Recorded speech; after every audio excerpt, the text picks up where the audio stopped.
An गिराड फ्रान्सली दार्शनिक, साहित्य समालोचक तथा मानवशास्त्री हुन्। उनी मेमेटिक डिजायर सिद्धान्तको लागि प्रसिद्ध छन्। मेमेटिक डिजायर भन्नाले we want what other want भन्ने बुझिन्छ। हामी चाहनाहरू आफ्नै मनबाट मात्र बनाउँदैनौँ, हामी अरूको कपी गर्छौँ।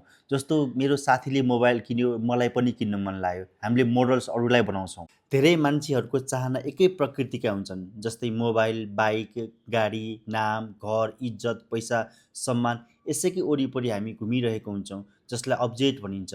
यसरी धेरै मानिसहरूले एउटै प्रकृतिको चाहना राखेपछि समूहमा कम्प्यारिजन र कम्पिटिसन सुरु हुन्छ, किनकि एउटै चिज, स्थान र पहिचान सबैलाई एकैचोटि पुग्दैन। त्यसपछि प्रतिस्पर्धा वस्तुको लागि होइन, अहम र पहिचानको लागि हुन्छ।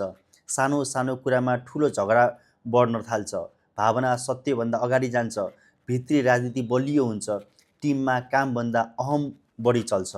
यो स्थितिलाई गिराडले मिमेटिक क्राइसिस भनेका छन्, जहाँ विवाद आगो झैँ फैलिन्छ। तनाव र विवाद धेरै भइसकेपछि समूहले एउटा छिट्टै समाधान खोज्छ। त्यो समाधान भनेको एकजनालाई दोष दिने हुन्छ, जसलाई बलिको बोका अथवा स्केपगोट भनिन्छ।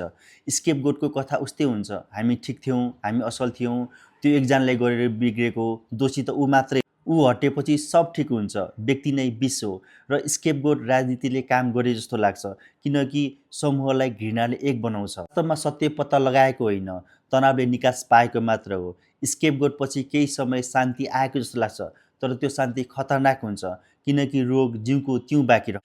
भिडलाई सही देखाउन एकजनालाई बढी चढाइन्छ, सिस्टम र प्रोटोकल नहुँदाखेरि फेरि अर्को स्केपगोट खोजिन्छ। अन्त्यमा रेन गिराडको मिमेटिक डिजायर फिलोसफीबाट यो बुझिन्छ कि हाम्रो चाहना स्वतन्त्र छैन, हामी अर्काको कपी गर्छौँ, कपी गरेपछि कम्प्यारिजन हुन्छ, कम्प्यारिजनले कम्पिटिसन बनाउँछ। र त्यस कारणले व्यक्तिलाई दोष दिने होइन, सिस्टम राम्रो बनाउनुपर्छ। राम्रो सिस्टम बन्यो भने मात्र व्यक्ति, संस्था, देश दिगो रूपमा राम्रो बन्छ। हस्, थ्याङ्क यू।